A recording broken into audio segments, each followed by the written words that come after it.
এর পিছনে কি কোনো চক্রান্ত আছে? অবশ্যই চক্রান্ত আছে।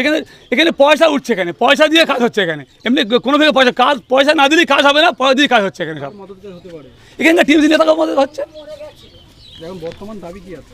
বর্তমান দাবি এটা বন্ধ করতে হবে, এটা ভাঙতে হবে। এটা থানা থেকে তো পারমিশন দিয়েছে বলছে। ওটা তো ওরা বলছে, এখন আমরা গিয়ে কথা বলবো। বাড়িওয়ালারা দাবি করছেন তারা থানা থেকে পারমিশন। আমার তো মনে হয় থানা কোনো পারমিশন দেয়নি, এখানে দিলে কাজ দিতে পারেই না থানার পারমিশন। তাহলে কি বাড়িওয়ালারা মিথ্যা কথা বলছে বলে আমার তো মনে হয় তাই। এই জায়গায় থানা কী করে পারমিশন দেবে জায়গাটা? এখন আপনার দাবি? আমার দাবি হলো এই রাস্তার উপরে এই পাঁচিল হবে না, এখানে পাঁচিলটা ভাঙতে হবে। বা সারা গ্রামবাসী আমাকে বলেছে, এখানে লেগেছে রেখে আমি আমার সমিতির ভিতরে, আমার এরিয়ার ভিতরে সারা গ্রামবাসী আমার বলেছে, তাই আমি এখানে এসেছি। আসার দরকার নেই আমার নাম শরীফুল লস্কর, নিমকুড়িয়া।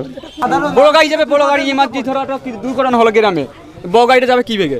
রাস্তা বলা হয়ে যাচ্ছে। হ্যাঁ, রাস্তা আমাদের রাস্তাটা প্রয়োজন হচ্ছে এখানে, রাস্তা যাওয়ার জন্য গাড়িটা। গ্রামের রাস্তা কত চওড়া চাই? 8 ফুট 9 ফুট দরকার এখানে। বর্তমানে আছে কতটা? এখন 5 ফুট আছে হিসেবে, তাই নেই 12 ফুট দরকার। এখন লাস্ট দাবি কি আপনার? আমাদের লাস্ট দাবি দেখো কি করলে ভালো হয়, ভাঙবে কি না করবে সে তোমাদের ব্যাপার। আমার গাছ শক্তি দিলে লড়বো না। আমার নাম শরীফুল মোল্লা, বাড়ি কোথায়? নিমকুড়িয়া।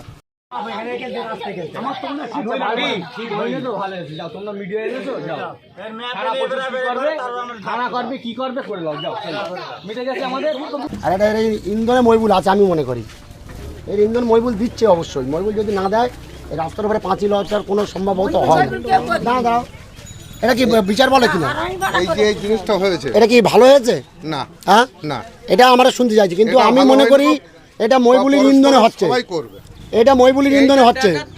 সবাই করবে, সবাই এটা মইবুলির ইন্ধনে হচ্ছে। আমি আমার পার্সোনাল দিক থেকে মনে করি মইবুলের ইন্ধন দেশে বলে হয়েছে। যদি না দিত মইবুল নিশ্চয় থানা পুলিশ করতো। মইবুল থানায় ফোন করলে কাজ হতো। মইবুল থানায় ফোন করে করিনি, যদি বা করে থাকে সেটা ওই জানে। ও পঞ্চায়েতে কেন কিছুই করেনি। ও তো পঞ্চায়েত ওর কথা কোনো দাম দিচ্ছে না। আজকের মইবুল যদি এটা না বাধা দেয়, কালকের ও বাড়াবে, পরশু দিনে ও বাড়াবে, আস্তে আস্তে রাস্তায় চলে আসে। তাহলে পুকুরগুলো যাদের আছে তারাই পুকুর বেঁধে দেবে। এটা অসম্ভব দাবি, অসম্ভব। এটা তুমি যদি আজ দুটো হাত পিছিয়ে নিতে, তাহলে ড্রেন করার রাস্তা থাকতো না, তোমার সাথে কোনো ঝামেলা হতো না পাড়া প্রতিবেশীর। এটাই নাকি বাবু? আর তোমার মনে কি হয়? এটা সবার চোখে লেগে এটা লেগে গেছে কিনা? এটা লাগার জিনিস। রাস্তায় দুপুর ছেড়ে কত হলো, গ্রামের লোকের লেগে চোখে লেগে গেছে, চোখে লেগে। এবার দেখো গ্রামের লোকের আমাদের কাছে যাচ্ছে, বলছে ভাই মইবুল কিছু বলছে না, মইবুল কিছু বলছে না। আমি বলি মইবুলই বাবু, মইবুল বলতে গেলি দোষ, বলতে গেলে আমাদের বলতে হবে। এটাই তো ব্যাপার। আমরা গ্রামবাসী এখন যদি বাবুর সাথে বসে আলোচনা করা যায়, বাবু দুটো হাত পিছিয়ে নিতে হবে। যদি আজকের এটা না বলি কালকে তোমার বলা যাবে না, সে মুখ থাকবে না। আর নরম পানা পেয়ে সেখানে কি আমরা বলবো, লোক মানাবে না। বলে ওটা শক্ত ছিল। আপনাদের কি কোনো অসুবিধা হচ্ছে? সবার গ্রামের লোকের সবার অসুবিধা হবে। এরকম রাস্তাতে সবার চলে গেলে সবার অসুবিধা হবে।